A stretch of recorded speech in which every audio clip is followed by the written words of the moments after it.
என்னடா இப்படி கொரட்டை விட்டு தூங்கிட்டு இருக்கான்? 3 மணி நேரமா தூங்குறான். நானும் எழுந்திருப்பான்னு பாக்குறேன். ஏன்டா ஹரிஷே, இவன் தூங்கி ரொம்ப நாளா இருக்குமோ? ஆமாண்டா, எப்ப பார்த்தாலும் போன் பாத்துக்கிட்டே இருப்பான். இப்ப பாரு எப்படி தூங்குறான. ஊசி போட்டோன்னே நல்ல தூக்கம் வந்துட்டான் அவனுக்கு. என்னாச்சு எனக்கு? நான் ஏன் எங்க படுத்திருக்கேன்? என்னடா அது?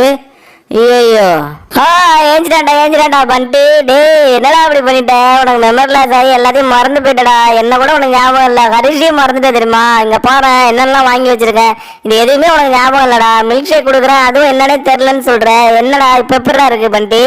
ஓ, இவ்வளவு நேரம் நான் மெமரி லாஸ்ல தான் இருந்தானா? அப்ப லாலிபப் தலையில அடிச்ச வரைக்கும் தான் எனக்கு ஞாபகம் இருக்கு. அதுக்கப்புறம் என்ன நடந்ததுன்னே எனக்கு தெரியலையே. டேய், மெமரி லாஸ் ஆனோடனே இதெல்லாம் வாங்கி தரீங்களாடா? இதுக்கு முன்னாடி நான் கேட்டா கூட வாங்கி தர மாட்டீங்க.